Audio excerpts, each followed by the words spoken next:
वह अंतर्यामी साफ दिखता है, बात खत्म हुई।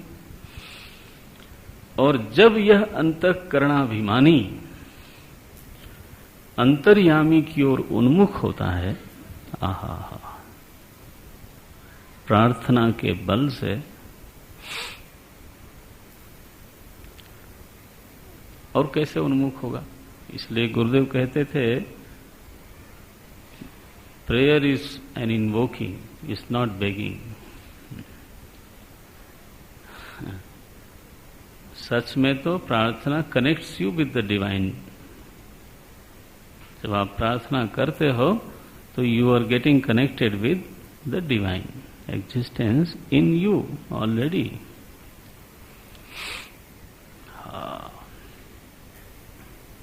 ठीक है। तो जब ये अंतःकरणाभिमानी अंतर्यामी की ओर उन्मुख होता है, तब उस अंतःकरणाभिमानी को शांति, शक्ति, ज्ञान सब कुछ मिलता है।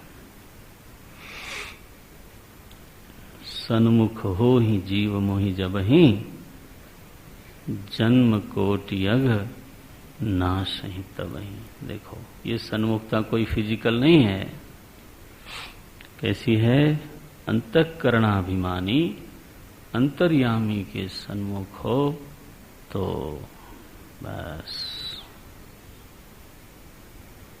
गोस्वामी जी को मैं उद्धृत करते हुए आज पूरा करता हूं, अगली कक्षा में हम लोग बैठेंगे।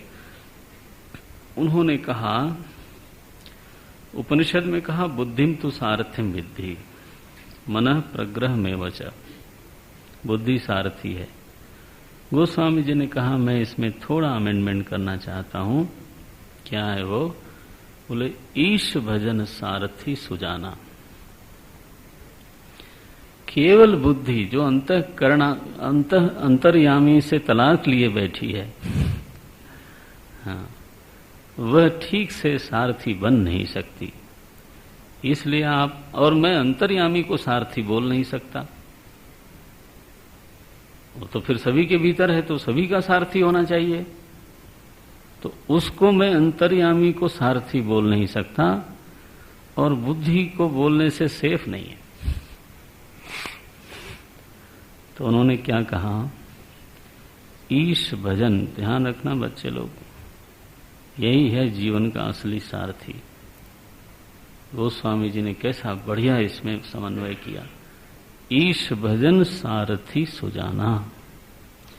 वह बुद्धि जो ईश्वर का भजन करती है, माने उसके सम्मुख रहती है, जुड़ी रहती है,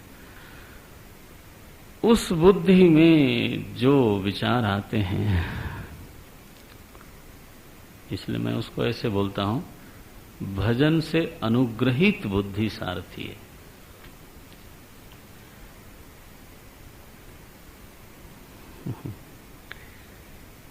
गुरुदेव अपने पत्रों में एक शब्द बोलते थे, संबोधन करते थे, ब्लेसेड सेल्फ। ब्लेसेड सेल्फ, ये शब्द जिन लोगों ने पत्र रिसीव किए होंगे, हम लोग पास तो फाइल है, पुराने लोग जानते हैं। ब्लेसेड सेल्फ, ब्लेसेड सेल्फ माने क्या? अनुग्रहित आत्मा।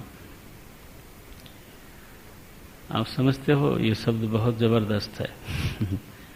केवल आत्मा नहीं जी, अनुग्रहित आत्मा।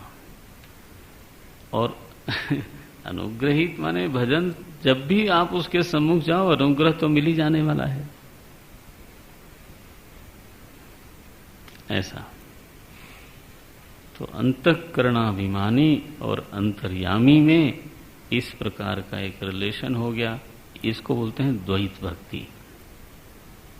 कैसी भक्ति हो गई है? द्वैत हो गई ना, क्योंकि अंतःकरणाभिमानी अपने को पृथक अनुभव करते हुए किसकी भक्ति कर रहा है? सूत्रात्मा की। अब हमारे भीतर ही द्वैत है।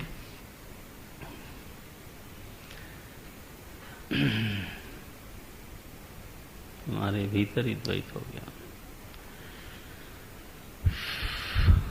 अब हम अगले कक्षा में हिरण्यगर्भ और प्राण के ऊपर थोड़ा चर्चा करके फिर आगे बढ़ेंगे। ओम।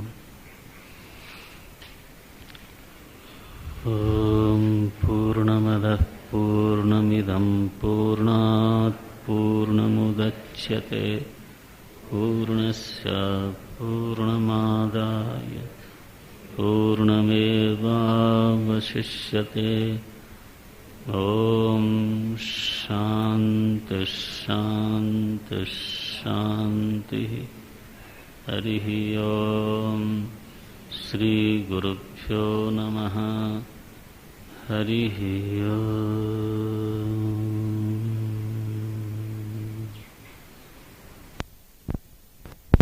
समष्टि सूक्ष्म शरीर में उपहित जो चेतन है उसको सूत्रात्मा कहते हैं। ये हमने प्रातः की कक्षा में देखा। अब उसी को हिरण्यगर्भ कहते हैं और उसी को प्राण भी कहते हैं। प्राणश्च इति उच्यते। तो ये तीन तीन संज्ञाएं उसको क्यों प्राप्त हुई, तो हेतु दिया है सर्वत्र अनुस्यूतत्वात् सूत्रात्मा। सूत्रात्मा संज्ञा क्यों प्राप्त हुई, बोले सर्वत्र अनुस्यूतत्वात्, क्योंकि सर्वत्र अखिल सूक्ष्म शरीरों में प्रेरक रूप से, अंतर्यामी रूप से विद्यमान होने के नाते, अनुगत होने के नाते, अनुस्यूत होने के नाते उसको सूत्रात्मा कहते हैं।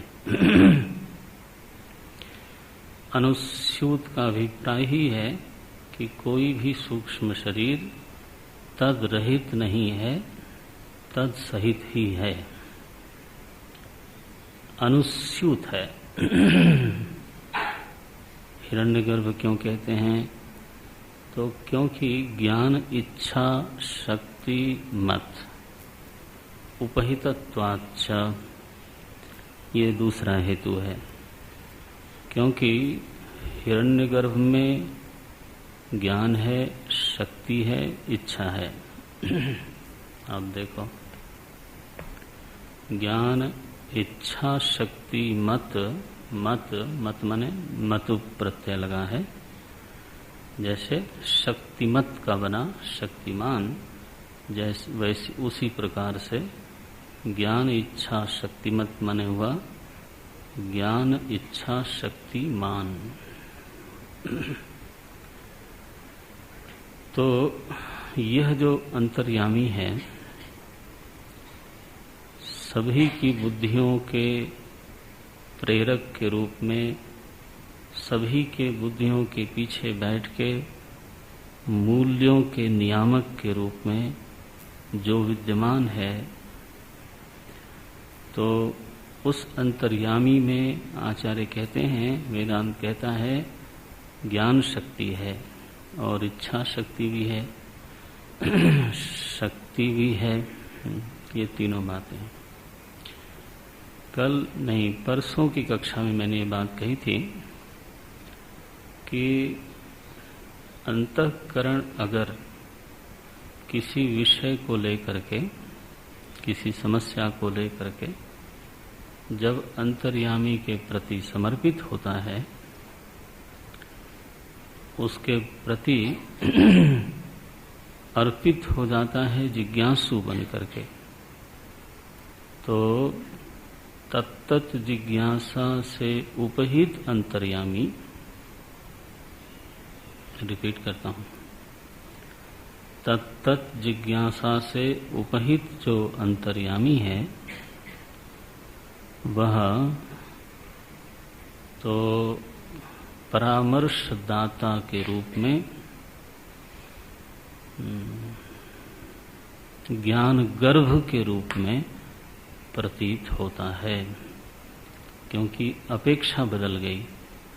अब केवल अंतःकरण की अपेक्षा नहीं है, बल्कि एक जिज्ञासा वृत्ति है।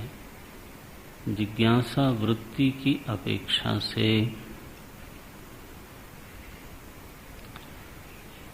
वही अंतर्यामी जो हमारे भीतर मूल्यों की सुरक्षा करता है, जो हमारे भीतर मूल्यों का नियमन करता है, वही अंतर्यामी जिज्ञासा वृत्ति की अपेक्षा से परामर्शदाता गुरुवत प्रतीत होता है। देखो, अब वह केवल अंतर्यामी नहीं रहा, बल्कि तो उपद्रष्टानुमंता च अनुमंता अपि सएव भवति। कदा भवति? जिज्ञासा वृत्ति अपेक्षया। तो चेतन में स्वयं में कोई व्यवहार नहीं होने पर भी अपेक्षा के बदलने पर उसमें बदला हुआ व्यवहार उपलब्ध होता है, प्रतीत होता है। देखो, अंतःकरण में जिज्ञासा वृत्ति एक विशेष वृत्ति है और उसकी पहचान ये है, अंतर्यामी ऐसे प्रसन्न नहीं होता, ज्ञान नहीं देता जब तक जिज्ञासा वृत्ति सचमुच वाली ना हो जाए। हम लोग अपने आप को तो कभी जिज्ञासु कहने का साहस तो करते ही हैं, करना भी चाहिए, लेकिन हम अपने जिज्ञास्य विषय के अलावा और बहुत सारी चीज़ों को चाहते हैं, उनके प्रति हमारी आसक्ति कहिए, आसक्ति है, निष्ठाएं हैं, लेकिन जिज्ञासा वृत्ति, जिस वृत्ति को लेके अंतर्यामी परामर्शदाता बनता है, वह जिज्ञासा वृत्ति तभी है जब उसमें जिज्ञास्य के जानने की इच्छा के अतिरिक्त कम से कम उस समय और कोई इच्छा न हो, है ना। केवल जिज्ञासा वृत्ति है, व्यभिचारिणी नहीं है, उसमें और बहुत सारी चीजें नहीं हैं। यहाँ तक कि यह बात भी नहीं है कि जान करके मुझे तो क्या करना है केवल जानना है।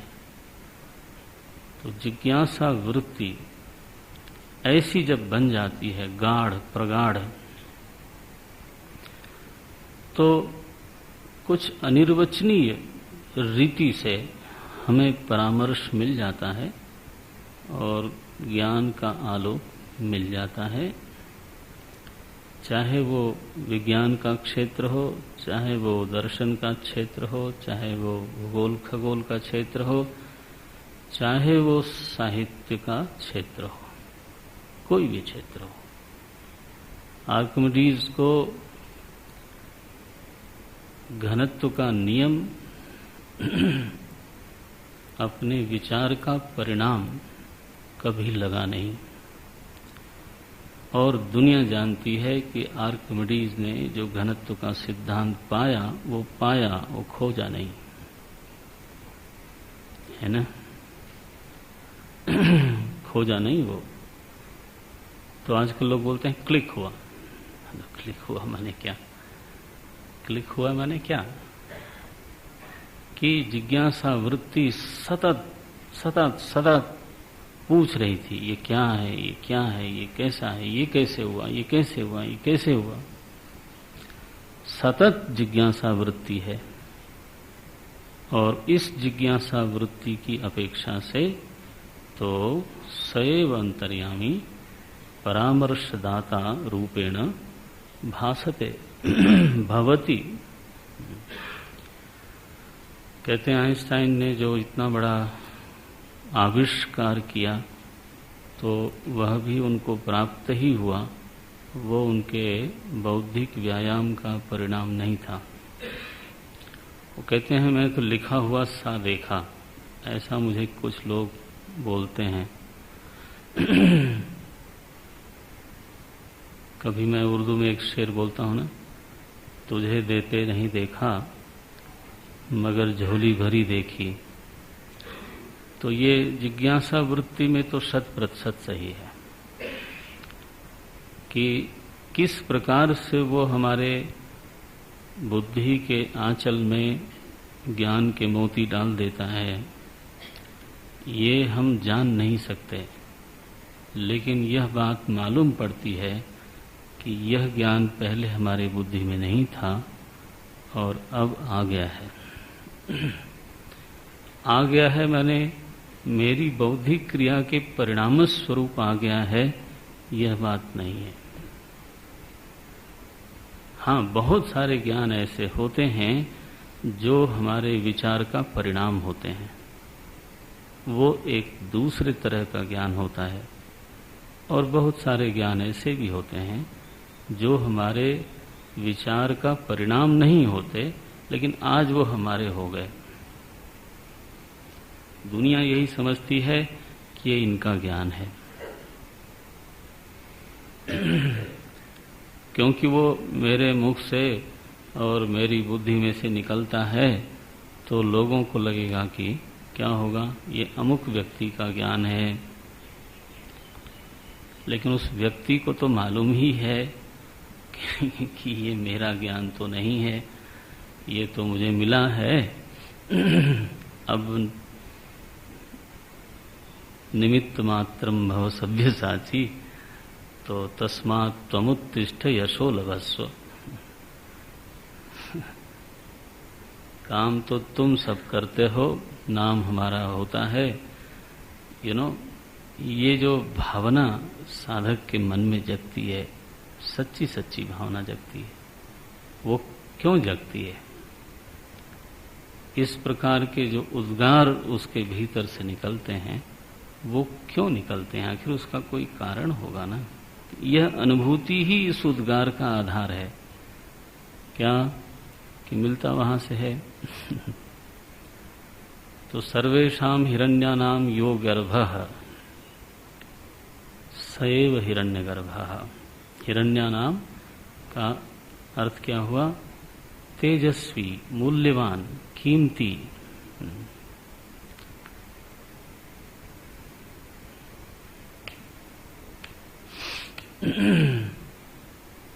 उसमें एक ताजगी का एहसास होता है, बासी ज्ञान नहीं होता वो। उसमें एक ताजगी होती है, नावीन्य होता है। पुराना होते हुए भी नावीन्य की प्रतीति होती है। तो देखो, अब अपेक्षा बदल गई तो उसका नाम बदला। क्या? तो ज्ञान इच्छा शक्तिमत उपहितत्वाच्च। अब उसमें ज्ञान है, यह बात हमारी आपकी बुद्धि ने कैसे जाना?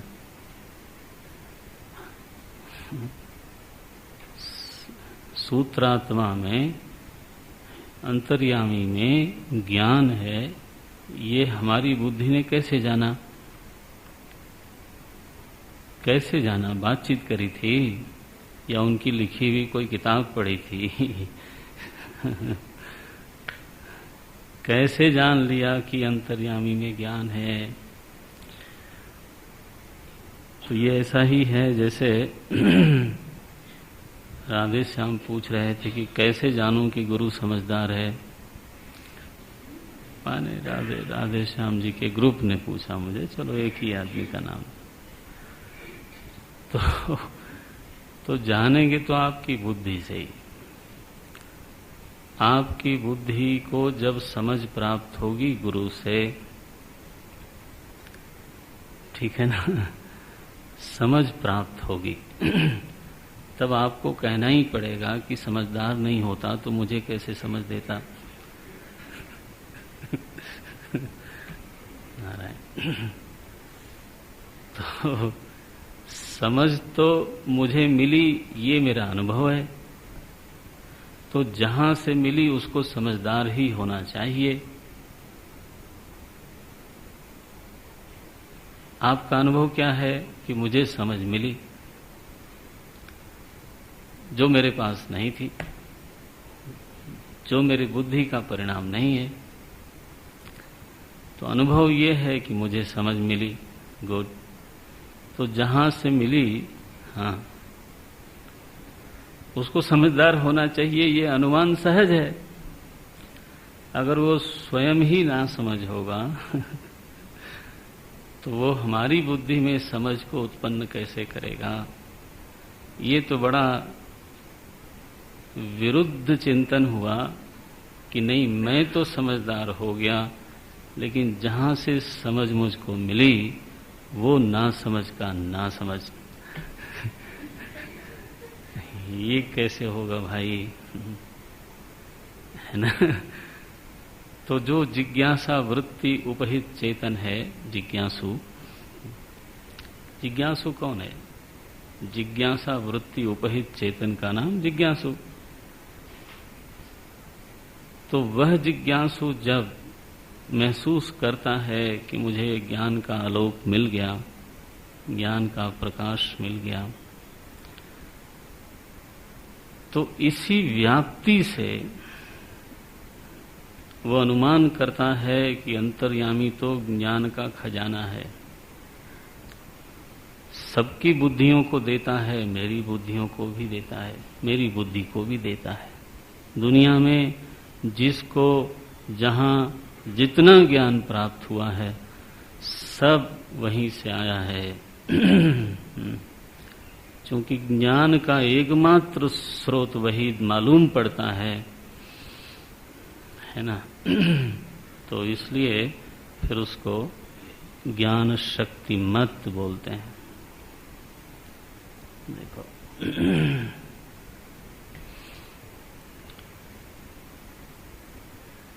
जो मूल्यों का नियामक है अंतर्यामी, सुबह की कक्षा याद होगी आपको, यदि हम उसकी आज्ञा में आ जाएं, उसकी आज्ञा में आ जाएं, इसी को भक्ति बोलते हैं, यू नो, उसकी आज्ञा का अनुवर्ती होना। आखिर कौन सा शिष्य भक्त है जो आज्ञानुवर्ती है? और क्या, आज्ञाकारी है, अनुशिष्ट है। तो भक्ति माने क्या? मैं तो आपका भक्त हूं, लेकिन आपकी एक भी बात मानूंगा नहीं। ये क्या भक्ति हुई? ये केवल आंसू बहाने का नाम भक्ति नहीं है। आंसू भी नहीं निकलते हैं आसानी से, लेकिन कुछ लोगों के बहुत जल्दी जल्दी निकलते हैं। तो वो ठीक है, लेकिन आज्ञानुवर्ती होना चाहिए ना, मुख्य बात तो ये है। तो जो अब अंतर्यामी की आज्ञा क्या है? वो तो मूल्यों का नियामक है, शाश्वत मूल्यों का नियामक है। वही उसकी आज्ञा हुई कि आपका सारा व्यवहार मूल्यों पर आधारित होना चाहिए, वो उसकी आज्ञा है। और जब जब आप उससे बाहर जाओगे तो भीतर से उसकी अप्रसन्नता मालूम पड़ती है। तो जब हम आज्ञानुवर्ती हो गए, माने क्या कि जब हमारा समूचा व्यवहार तत्प्रीति सहित है, इसका मतलब है मूल्यों पर आधारित है, उसमें नैतिकता है, तो वह व्यक्ति, है ना, थोड़ा भी आज्ञाकारी, मैं तो कहूँगा पूरा हो जाए तो क्या कहना, तो वह व्यक्ति अपने भीतर शक्ति का अनुभव करता है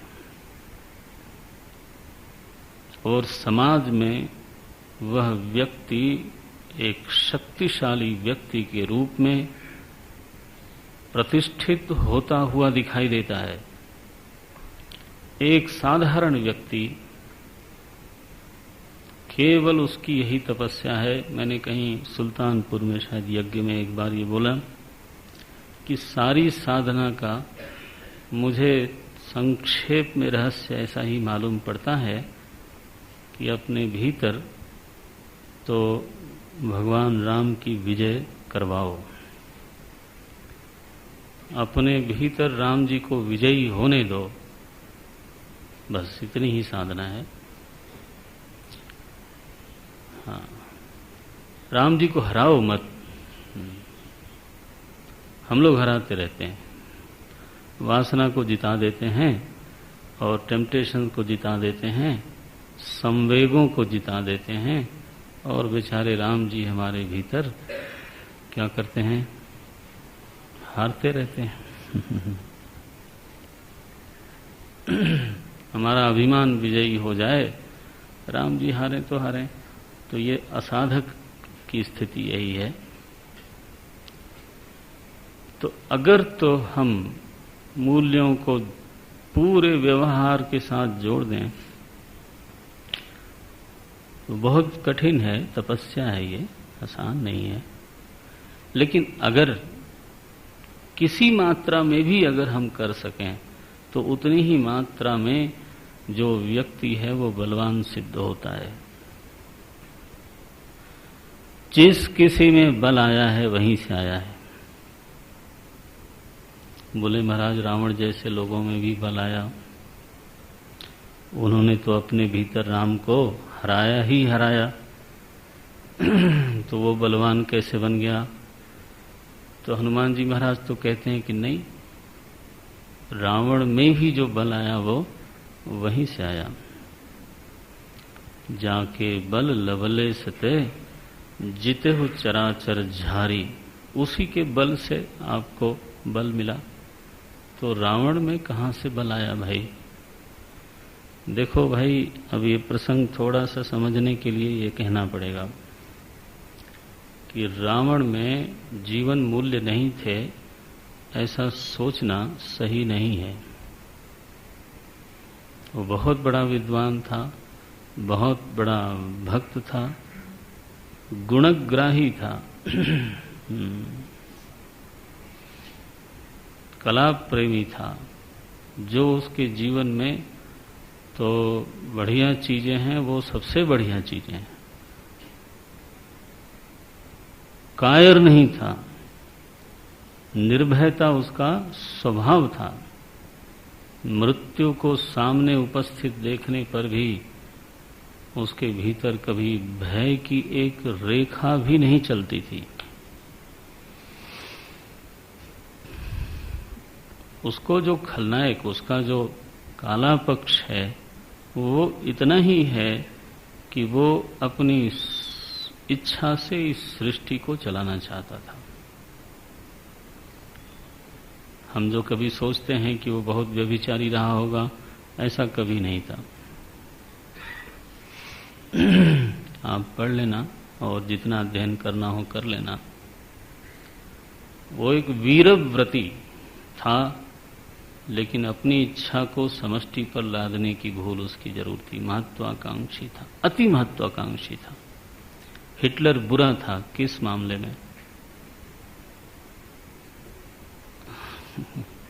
ये जो अति महत्वाकांक्षा है वो व्यक्ति के ऊपर अपने आप को थोपने के लिए विवश करती है और फिर उसके लिए वो क्रूर हो जाता है व्यक्ति।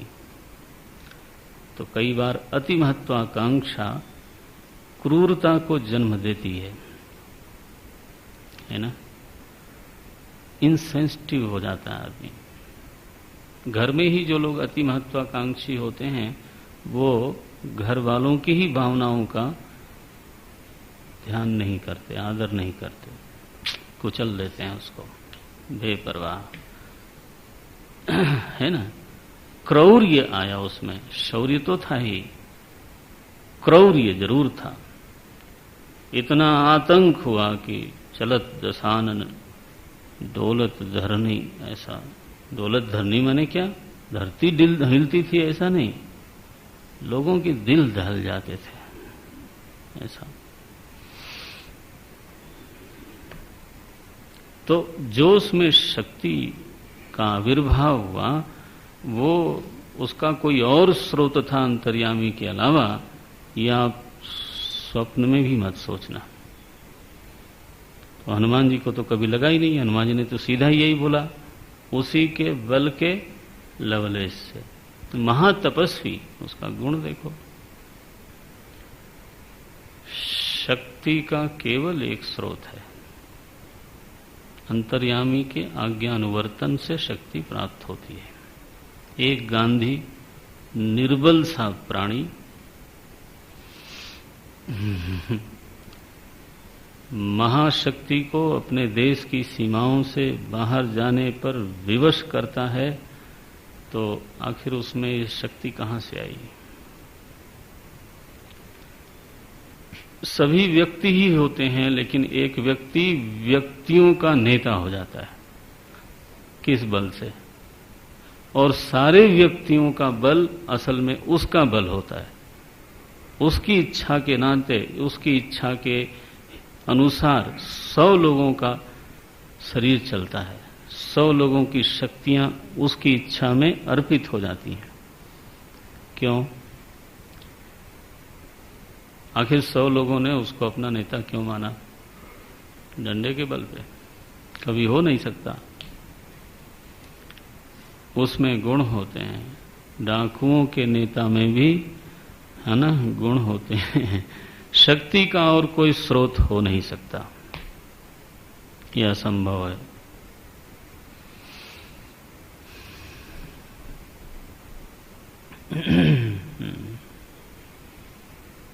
इस पर अच्छी तरह से मनन करना, चर्चा करना। जहां भी आपको शंका लगे कि नहीं, आजकल तो ऐसी बातें सुनने को मिलती हैं कि गलत तरीके से ही लोग ज्यादा शक्तिशाली हो जाते हैं। मूर्ख हैं वो टीवी देख करके निर्णय लेते हैं, है ना। ऐसा कभी न हुआ, न हो सकता है। हम पहले नेताओं के बारे में सोचते थे कि दे आर ऑल मैनिपुलेटर्स, भ्रष्ट हैं और महाकुटिल, क्रूर हैं, दुष्ट हैं, हर तरह की बुराइयां इनमें हैं। और इसी तरह से ही आदमी जो है वो मिनिस्टर बन सकता है या एमएलए बन सकता है। और हमारे कई मित्र हैं एमएलए, मिनिस्टर, तो मैं उनको व्यक्तिगत रूप से जानता हूं कि वो ऐसे नहीं हैं और उनकी अपनी खासियत है। कल ही हम लोग गए थे तो वहां बगल में बैठे थे हमारे, तो एक एक आदमी को जिससे मैं मिला हूं, वो कभी ऐसा थोड़ा होता है कि अचानक आपको शक्ति मिल गई। नथिंग डूइंग, कभी नहीं होता। जो आपको महादुष्ट लगता है उसका नाम लेकर के कभी अलग से बात कर लेना, क्योंकि शक्ति स्रोत तो क्या है? ये ज्ञान, इच्छा शक्ति मत। हाँ,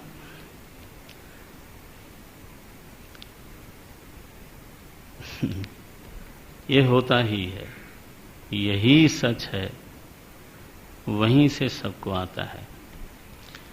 तो हमने अनुमान किया कि एक शक्ति का अनंत स्रोत विद्यमान है और वहीं से सबको शक्ति प्राप्त होती है। ये ध्यान रखना, ये अनुमान ही मैं कर सकता हूं, मैं इसको पूरी तरह से कंसीव नहीं कर सकता। हमारी बुद्धि में अनंत शक्ति तो आ ही नहीं सकती। बुद्धि तो हमारी परिच्छिन्न विषया है। हमारी बुद्धि कभी भी अपरिच्छिन्न को विषय नहीं कर सकती। कैसी है? परिच्छिन्न विषया। बुद्धि का जो भी विषय बनता है वो परिच्छिन्न होता है। या ऐसा कह लें कि जिस चीज को बुद्धि ने विषय किया परिच्छिन्न होगा, या परिच्छिन्न विषय को ही बुद्धि ग्रहण करती है, अपरिच्छिन्न को नहीं कर सकती। इसलिए जो कहते हैं ना कि इन्फिनिटी की हमारी ये कॉन्सेप्ट है, मैं ऐसा समझता हूं infinity can not be conceived, it can be only infer. एक अनुमान मात्र है कि जितना हमारी बुद्धि ग्रहण कर सकती है तो उससे बहुत ज्यादा है, कुछ समझ में नहीं आता कितना है, इसलिए हाँ अनंत है। एक रेखा ऐसे खींचते चले जाएं आकाश में तो वो कहां जाके समाप्त होगी? तो बुद्धि ने अपनी उड़ान भरी कि वो रेखा को मैं खींचते जाऊंगा। कहां तक? तो चूंकि अब हमारे कंसेप्शन में अब चीज़ खत्म हो गई, तो बोले ये तो इसका अंत कहीं दिखता नहीं। तो हमने क्या कहा, ये रेखा अनंत हो सकती है। अनंतता को आपने कंसीव किया।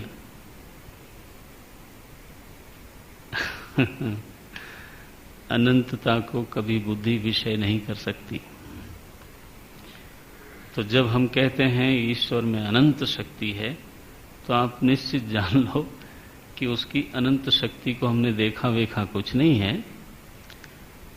देखा है परिच्छिन्न शक्तिशालियों को ही, और स्रोत अनुभव किया उसी को कि वहीं से एक कण से रावण में इतनी शक्ति आई, जितेऊ चराचर झारी। तो फिर वो उसमें कितनी शक्ति होगी, बोले अनंत होगी, और क्या कह सकते हैं।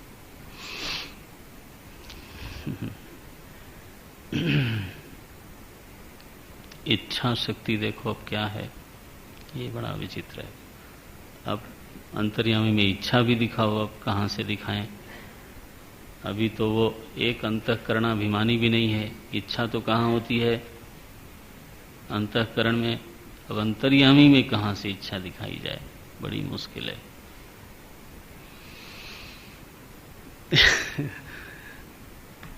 अंतर्यामी में, सूत्रात्मा में, हिरण्यगर्भ में, अथवा हमारे भगवान भोले बाबा में, शिव जी में, इच्छा मैं कहाँ से ढूंढूं। इच्छा तो हमारी प्रिविलेज है, हम तो इच्छा करें, वो कैसे करें। कैसे बोलोगे। उन्हीं की प्रेरणा से जो समझ में आता है वो बोलते हैं, देखो जी, कर्म फल की अपेक्षा से वह चेतन कर्म फलदाता के रूप में सिद्ध होता है। अपेक्षा बदल गई। अब क्या अपेक्षा है कि हम सभी ने कर्म किया है, और उन कर्मों की अपेक्षा से वही चेतन फलदाता के रूप में सिद्ध होता है। और फल देने में वो किसी की बाधा को स्वीकार नहीं करता। जब फल प्रकट होने लगता है तो हमारी इच्छा हो न हो, या हमारे मित्रों की इच्छा हो न हो, या हमारे शत्रुओं की इच्छा हो न हो, तो वो तो फिर घट के ही रहता है। तो जब हमारी इच्छाओं की परवाह न करते हुए जब कुछ घटता है, तो ये हम साधारण अंतःकरणाभिमानी लोग क्या बोलते हैं, प्रभु की ऐसी ही इच्छा होगी। अच्छा, प्रभु की ऐसी ही इच्छा होगी। कब देखा तुमने कि उसमें इच्छा है? क्योंकि मेरी इच्छा की चली नहीं। प्रभु की ऐसी ही इच्छा होगी। समष्टि कर्म का फल भी मिलता ही है, व्यष्टि कर्म का फल भी मिलता ही है, और मिलते समय हमसे पूछा नहीं जाता। तब हम बोलते हैं कि भाई उसकी इच्छा तो बलवान है। वो सही है, यह अभिव्यक्ति गलत नहीं है, ठीक है, लेकिन यह भी एक अनुमान है। असल में इसको समझने के लिए उसके फलदातृत्व को समझना चाहिए। उसके फलदातृत्व को समझना चाहिए। फल दे रहा है और नियमानुसार देगा, और हमारी इच्छा विच्छा की कोई वहां पर, हमारी इच्छा की कोई वहां कीमत नहीं है। तो लोगों ने कहा कि God is a disposing officer, man proposes and God disposes. Dispose करने के लिए थोड़ा बैठा है वहां पर वो, वो केवल एक बात है कि आपके कर्म के अनुसार जो फल बनता है उसको आप नहीं चाह रहे होते हैं, तब भी वो आपके पास आता है। तो आप बोलते हो राम रजाई मेट नहीं जाई। गोस्वामी जी ने कहा भगवान की आज्ञा को तो कोई तो उल्लंघन कर नहीं सकता, उनकी इच्छा से चलना पड़ेगा। अब आपने थोड़ो देखा कि वो क्या इच्छा, आपको बताया था उसने कि ये मेरी इच्छा है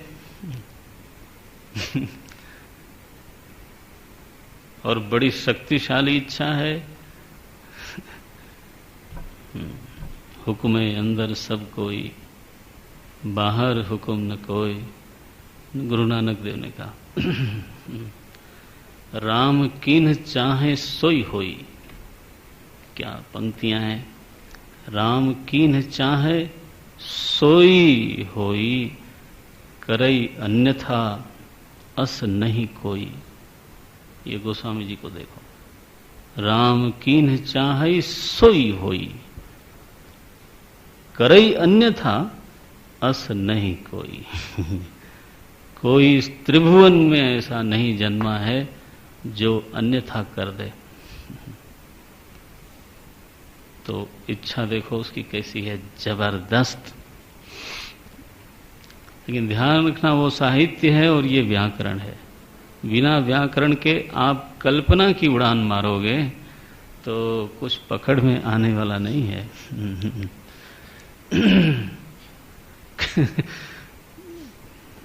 एक कल्पना होगी और अपनी ही कल्पना में कभी कभी संदेह होगा कि बन लोग कहते हैं हम भी कह रहे हैं। अरे नहीं, कह नहीं रहे हैं, ऐसा ही है, ऐसा ही होना ही चाहिए, अन्यथा तो हो नहीं सकता। नहीं समझो तब तो क्या है। वेदांत प्रमाण के आलोक में जब हम इन विषयों पर चिंतन करते हैं तो अन्यथा कोई निष्पत्ति निकाल नहीं सकता। ये कल्पना की उड़ान थोड़ो है, ये निष्पत्ति है और प्रमाण से पुष्ट है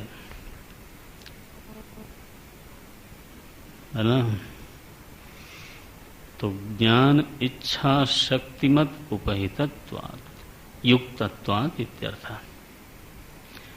ज्ञान शक्ति है, इच्छा शक्ति है, शक्ति है। इससे युक्त होने के नाते उसी अंतर्यामी को, उसी सूत्रात्मा को क्या कहा, हिरण्यगर्भः, और शक्ति होने के नाते उसको प्राण कहा। प्राण माने मैंने बोला था, प्राण माने शक्ति तत्व। ऐसा है भाई। तो सूत्रात्मा हिरण्यगर्भः प्राणश्च इति उच्यते सर्वत्र अनुस्यूतत्वात् ज्ञान इच्छा क्रिया शक्तिमत उपहितत्वाच्च। यहाँ तक तो हो गया। अस्य एषा समष्टि ही स्थूल प्रपंच अपेक्षया सूक्ष्मत्वात् सूक्ष्म शरीरम अस्य उपहितस्य हिरण्यगर्भस्य। अस्य का अर्थ क्या है यहाँ पर, हिरण्यगर्भ। अस्य हिरण्यगर्भस्य उपहितस्य सूत्रात्मानः प्राणस्य वा। अस्य का अर्थ ऐसा लगा लेना, नाम के आगे सर्वनाम है ना, तो ऐसा अस्य सूक्ष्म शरीरम, इस हिरण्यगर्भ का सूक्ष्म शरीर कहलाता है। कौन? अखिल सूक्ष्म शरीर। क्यों कहलाता है? तो बोले स्थूल प्रपंच अपेक्षया